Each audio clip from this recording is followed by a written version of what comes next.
This video is for paper 1, topic number 2, elections and referendums. The last video that you might have watched was an introduction to First Past the Post, which is an electoral system used to elect MPs to Westminster, as well as local government elections in England and Wales. That is what we often consider the main electoral system in the United Kingdom. Today we're going to focus on two others, which are used in devolved assembly elections. First of all, the additional member system, or AMS, used in Scotland and Wales. And then secondly, we've got the STV, single transferable vote system, which is used in Northern Ireland to elect the Northern Irish Assembly. Before we do go any further, let's recap First Past the Post and briefly go over some of its key strengths and weaknesses. So First Past the Post is a simple plurality system, meaning you need more votes than whoever finished second in order to win that seat, meaning you don't need a majority of the votes in order to become MP for a constituency. So let's focus on some of the advantages. The first one, and this is really key, and it's something that will become more important and more obvious to us in this video. The first thing to say is that First Past the Post is incredibly simple. You go to vote, you put a cross in one box, your preference, you vote for one individual, and then the result comes through. First Past the Post is that easy to calculate results that the polls close at 10 o'clock and immediately constituencies are beginning to forecast and in some case announce results. Up in Sunderland and Newcastle, you will see that there is quite the competition in those constituencies to be the first to declare its result. And quite often, scores of sixth form students in that region are called upon as vote counters, and it's a bit of sort of an intercity rivalry up in the northeast to get that vote declared, and quite often it can be 10:15 at night when the first results start to come in. We'll compare that later to Northern Ireland, where results can take sometimes up to 4 days to come in. So key advantage number one, it's an incredibly simple system to understand. Secondly, we almost always get a clear winner and a majority government. Now, it's strange to say that in a modern context because since 2010, in the 13 years for in between the 2010 election and this video being made, we've got 5 years of coalition government between the Conservatives and the Lib Dems, which is rare under First Past the Post, and then almost 2 years of a minority government where Theresa May required the support of the Democratic Unionist Party. So although it wasn't a formal coalition, the Conservatives on key matters, key votes in Parliament, particularly the budget and any votes of confidence in Theresa May's performance, required the support of more than one party. Now that is rare for First Past the Post. Usually we get a clear result and a majority government, much like in 2019 when Boris Johnson had an over 80-seat majority in the House of Commons from 43% of the public vote for the Conservative Party. Another advantage is that First Past the Post tends to discourage extremist parties. What you get is you get two political parties that dominate the landscape. The Conservatives and Labour Party have been the only parties who have been able to form a single party government since the end of the Second World War in 1945. And what we see is that extremist political parties aren't able to get anywhere near power because of that two-party system where two parties dominate. Quite often, voters who would otherwise vote to the right of the Conservative Party or to the left of the Labour Party and look towards more extreme alternatives often don't do so because they know that those parties don't have a chance of forming or being in a government. So we don't tend to get an extremist style of politics in the United Kingdom. And the final positive that I'll talk to you now about is a single representative for a single constituency.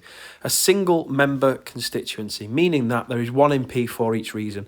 If myself, as a voter or as a constituent, if I have an issue, I know exactly who to go to. At the time of creating this video, it's Mark Logan MP, and Mark Logan MP represents all of the constituents in Bolton North East, not just those who voted for him in 2019. It is his duty and the duty of all 650 MPs to to support and look after and represent their constituents between election times. And in other systems, which we'll see in a moment, it isn't that simple. If you live in a multi-member region, like in AMS or STV, there is a confusion over whom you would go to and who you would seek support from. Whereas with First Past the Post, one MP for each constituency, there is a clear link between the representative and the people they are representing.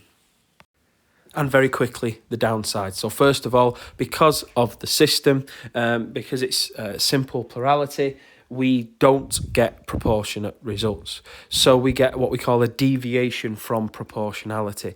And what that means is some parties do better than others. We get, of course, the two-party system.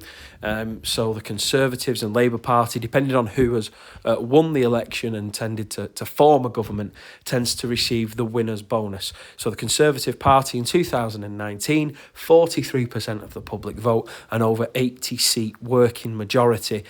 So the Conservatives were able to form a strong majority government with well less than half of the votes from the public.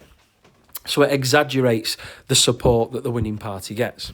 The other parties that tend to do better than their vote share suggests they should is third parties with regional support. So the SNP, the Democratic Unionists and Sinn Féin, because their support is concentrated in one region, because their voters tend to live very closely together in a certain number of constituencies, they do much better than national third parties whose support is quite thinly spread. You will find, for example, supporters of the Liberal Democrats from the south coast of England right up into the northern coast of Scotland. So right across the United Kingdom, the Liberal Democrats will have candidates and, most importantly, voters. The problem is with First Past the Post, when you've got to win a plurality in a constituency, quite often when the Liberal Democrats amass these votes, they finish second and third, and you get nothing in First Past the Post for finishing second or third. So some third parties are discriminated against, and that is particularly true for the Liberal Democrats. It was true for UKIP in 2015 and also true for the Brexit Party in 2017. These groups, these political parties whose vote share is thinly spread across the nation tend to be punished. And finally, and this is by no means an exhaustive list of disadvantages, but First Past the Post encourages tactical voting. Because we get safe and swing seats, it encourages voters to vote tactically. So, for example, I'll use the example of Bolton North East again. There is an election round the corner at some point in the next 9 to 10 months or so. And if you're in Bolton North East and you want your vote to count, you are going to have to vote Conservative or Labour if you want your vote to count towards the result. And that is because the Conservative majority is 357. Mark Logan won by 357 votes in Bolton North East. If you are a Liberal Democrat voter or a Green voter, a Reform UK Party voter, UKIP voter, whatever it may be, if you are not a Conservative or Labour voter, you are encouraged or sometimes feel forced is probably the wrong word. You feel encouraged to at least consider voting tactically, because if you want your vote to count, it has to be for one of those two parties. And that's because you know that a vote for a third party in a swing seat is just going to be wasted, and wasted votes is a key issue with First Past the Post up and down the country. Okay, the first other electoral system used in the United Kingdom that I'm going to talk about now is the additional member system, AMS, which is used to elect members of the Scottish Parliament at Holyrood in Edinburgh and members of the Senedd in Cardiff in Wales. These are the devolved assemblies in Scotland and Wales, the additional member system. It's a hybrid system, meaning it is half First Past the Post and half something else. Let's talk about it in more detail on the next slide. So, this is a hybrid system, much like a hybrid car. It is half of one thing and half another. The good news is, when it comes to learning about AMS, is that the first half, or should I say 2/3 of the system, is First Past the Post. And so when people go to vote in the Scottish Parliament and Senate elections, they will vote twice. And the first one, if you know how first past the post works, it's exactly the same. So your first vote in your constituency is for an individual representing a party. Your second vote is a regional vote. And so you can see here on the example provided, let's say that I go to the ballot paper and I am quite a big fan of the SNP. So I'm going to vote for Alistair Allen in my constituency. First past the post, one cross, easy as that. The second vote I get is what we call the party list. And so in the region, I'm up in the Highlands and Islands. I am a big SNP supporter, but I am also quite a big fan of smoking in the pub. So I want to vote for this quite minor party, the Publican Party, smoking rooms in pubs. So those are my two votes, and off they go. Now, the first 2/3 of members of both the Senate and of the Scottish Parliament, that's 73 seats in the Scottish Parliament and 40 seats in the Welsh Parliament, they both are first past the post. The second in the party list is the remaining third of seats available in both of those parliaments are allocated proportionally. And that is based on the amount of seats that are on offer in the region and the amount of vote. Unfortunately for me, the Publican Party haven't received enough votes at all to win any of the seats. But we could find, let's say in the Highlands and Islands, let's say that there are 3 additional members to be chosen, and congratulations to the SNP again, but also to the Scottish Conservative and the Scottish Green Party. And those seats are allocated based on the proportion of the vote cast. So what is the purpose of this? The purpose of this is to try and provide the best of both worlds, meaning the decisive results that we get with first past the post, but a more proportionate result, which is not what first past the post usually provides us with. So the idea is that this gives us a strong one-party government, however, also provides us with a fairer representation of what voters want.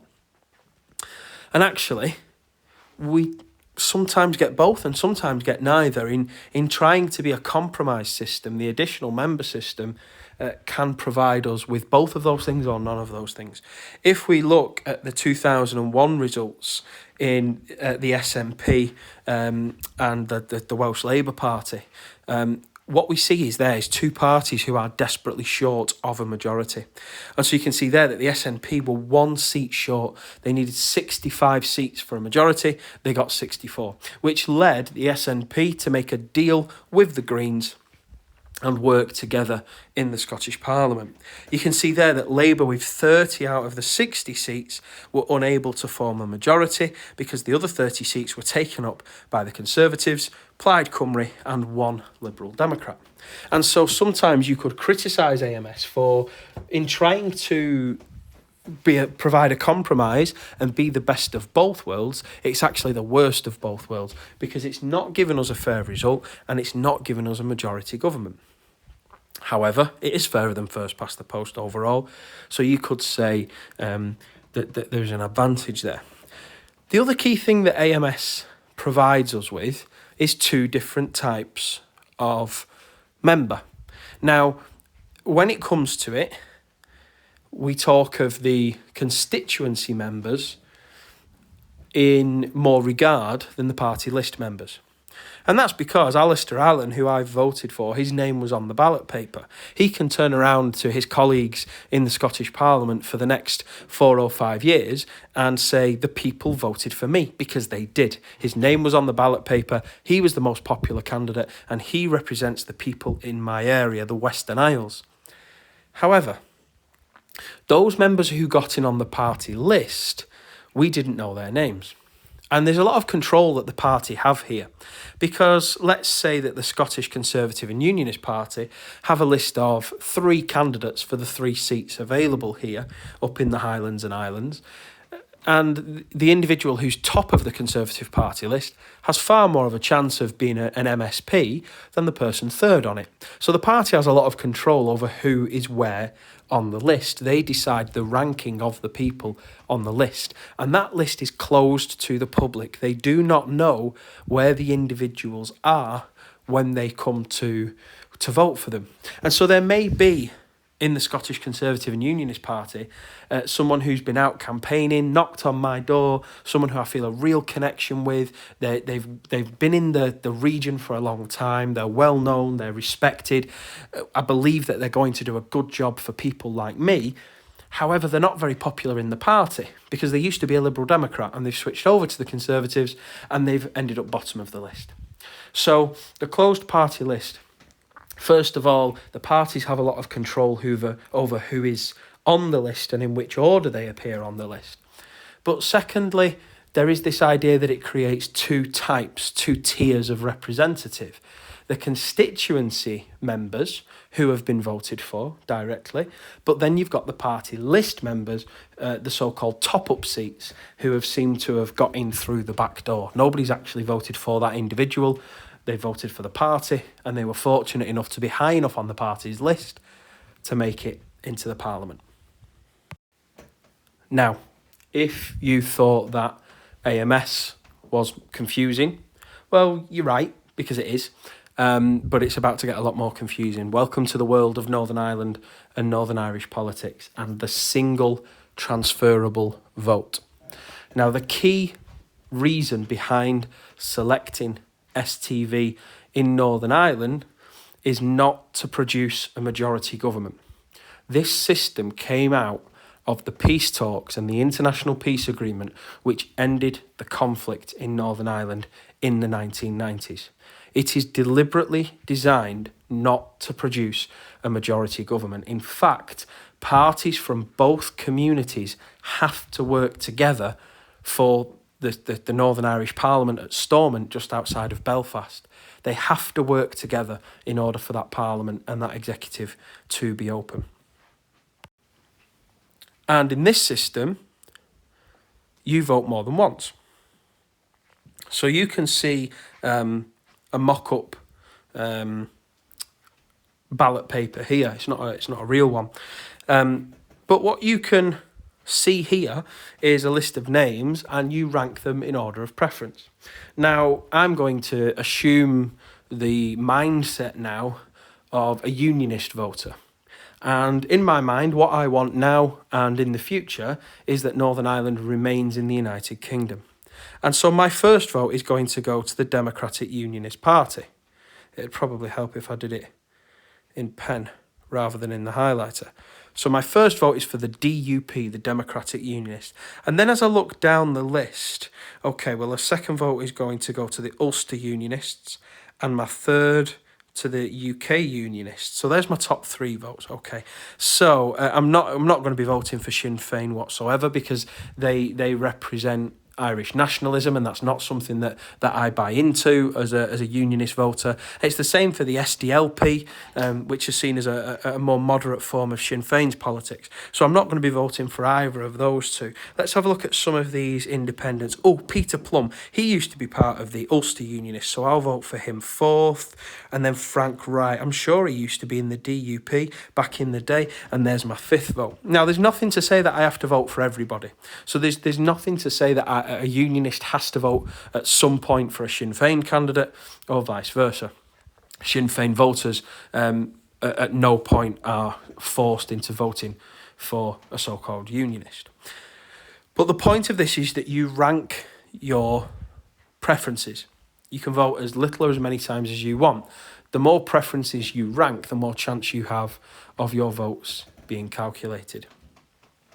And here's where it gets confusing. Because as you can see in the map on the right, there are multi-member constituencies in each region of Northern Ireland. And it takes days for the results to come out. In 2022, it was 4 days in between the vote being calculated, or the votes being cast, and the result finally being revealed. So here's how it works. Once all the votes in a region have been gathered up, the people in charge, the individuals in charge of calculating the vote, have to come up with a quota. And the quota is the number of votes divided by the number of seats on offer plus 1, and then the answer of that plus 1. And I will go back and refer you to the beginning of this slide where I said, this is the world of Northern Irish politics. It gets confusing. And for somebody like me who isn't mathematically minded, there's a significant amount of maths involved. So the quota is the amount of votes in total cast divided by the amounts of seats on offer plus 1. Calculate that, then add 1. That gives you the quota. If anyone meets that quota, so well done to Joseph Black of the DUP, my first preference vote, he has met the quota. And so he gets the first seat on offer up there in the Causeway Coast and Glens. So the DUP up on the North Coast there have won the first seat. Then there's some more maths involved. So we figure out how much Joseph Black was above the quota. And then that vote is concentrated down. So let's say that Joseph Black, just to make it easy, is 100 votes above the quota.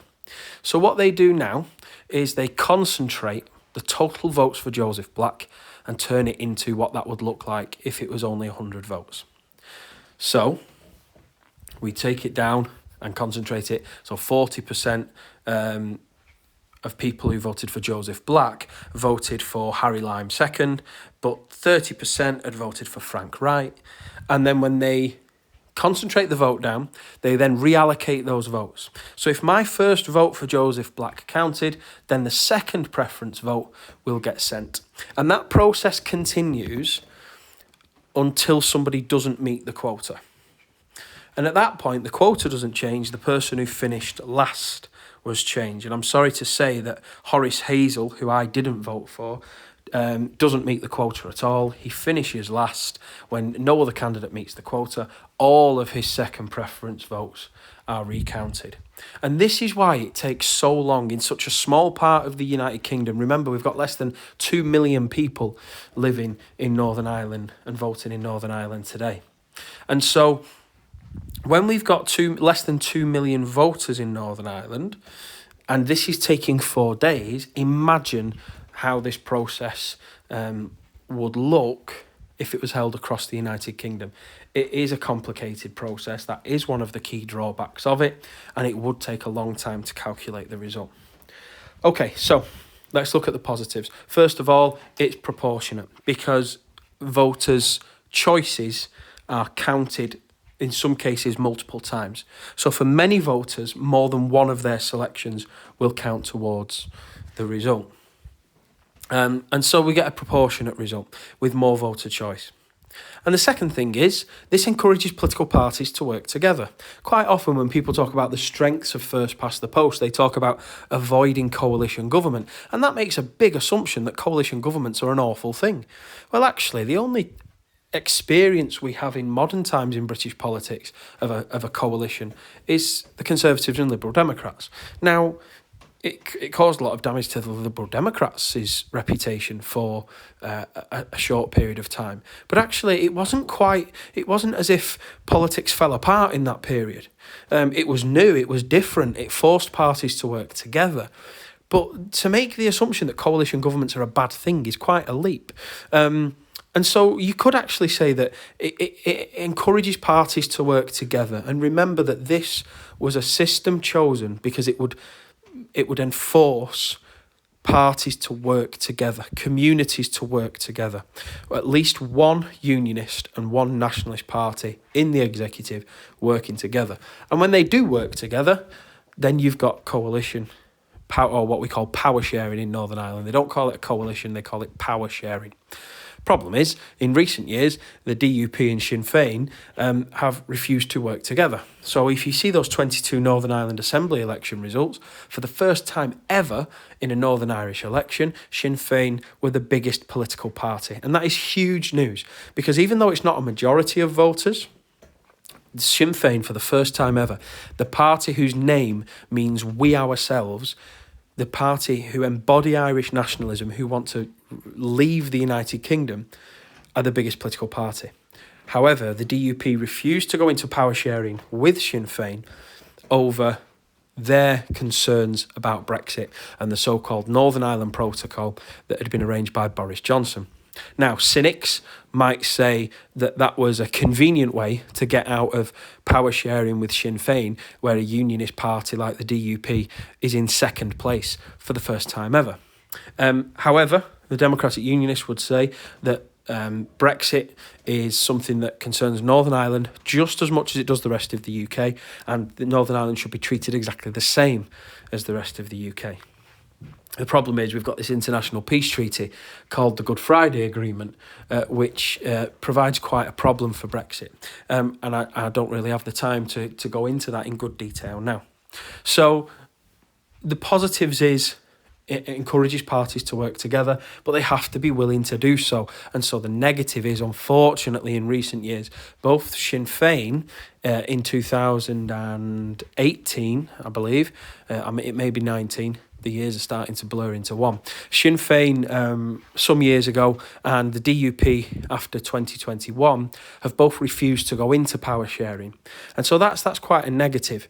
Another negative for me is one of the biggest growing parties in Northern Ireland is the Alliance Party. And they don't define themselves as unionist or nationalist. They define themselves as non-sectarian. They represent the people of Northern Ireland, whether they are unionist, nationalists, or don't buy into either of those definitions. The Alliance Party, because it doesn't come from one of those two key communities, can never be in power. So if the Alliance Party finished first, because it doesn't represent a nationalist or a unionist community, they can never have an alliance first minister, because it's written in that international peace treaty, the Good Friday Agreement, that it has to be a unionist and a nationalist party working together. Because they reject those labels, they can never be in power. And so you could say that one of the major drawbacks is that it punishes non-sectarian parties like Alliance from ever holding power. Obviously, as we've talked about, other downsides, it's a confusing system to understand, and it's quite impractical, particularly on a big scale. If it was held across the United Kingdom, it would take a long time to calculate results. And if you believe that coalition governments are a bad thing, then you could use that as a negative and say that it's likely to result in a coalition. We're not likely to get a majority government. As I said, I think it's a pretty big assumption to assume that a coalition government is a bad thing, is a negative, but some would argue that it is. What's interesting is that the key pressure group in the United Kingdom that want to get rid of first past the post, the Electoral Reform Society, this is their preferred method. Single transferable vote. This is the system that they would bring in if they got their way and first past the post was indeed replaced. So finally, what is the importance of me telling you this information other than it's on the exam spec? Well, you could get a 9 marker, and it might be wise to prepare for a 9 marker that sounds a little something like this. Analyse and explain 3 advantages of other electoral systems used in the United Kingdom, or otherwise it might be disadvantages. So it might be wise to prepare for a 9 marker like that, but also it could be brought into an essay on first past the post. So you might get a statement that says first past the post has proven that it does not work in the United Kingdom. Analyse and evaluate this statement. And basically what you would get is an essay asking you to consider the electoral reform, consider change to the voting system. And the most obvious examples would be AMS and single transferable vote. So you could talk about the advantages that AMS and STV have that first past the post does not. So, for example, if you're having a debate on, yes, first past the post needs to change because it limits voter choice, and therefore encourages tactical voting and creates a 2-party system. And we're going on and on about how bad first past the post is. And in Bolton North East, the Conservative candidate Mark Logan defeated Labour candidate Sir David Crosby by 357 votes in 2019. And this suggests that voters are encouraged to vote tactically if they wish their vote to count. You could then use AMS and STV to talk about what happens when we get increased voter choice. Because you might say, for example, there is greater representation in the Welsh Parliament or the Senedd. So you can see there, 13 of the 60 seats belong to Plaid Cymru. And we might use, let's say, the Green Party have 8 seats in the Scottish Parliament. So you might say that smaller parties have greater representation with AMS. And again, you might use it with the Northern Ireland Assembly election. Let's zoom in there. 17 seats out of 90 for the so-called, for the actually called Alliance Party. 17 out of the 90 seats for the Alliance Party. So you could actually use these examples when you are backing up why first past the post should or shouldn't change. You might say one strength of first past the post is that it is highly unlikely to result in coalition government, and that the 2010 to 2015 Conservative and Liberal Democrat coalition is a rarity. It's a rare example of first past the post not providing a majority government. And then you would talk about how in Wales and in Scotland and in Northern Ireland, with the AMS and STV system, you're not getting majority government on a regular basis. You can see that Labour was 1 seat short in Wales, the SNP were 1 seat short in Scotland, and the whole reason for STV being used in Northern Ireland is to avoid majority government, is to insist that parties power share and work together. So I think that, as well as the 9 markers which you may get on the advantages and disadvantages on the so-called other electoral systems used in the UK, I think it's also mindful to be on the lookout for using these results and these systems as examples as why first past the post should or should not be replaced with a different system.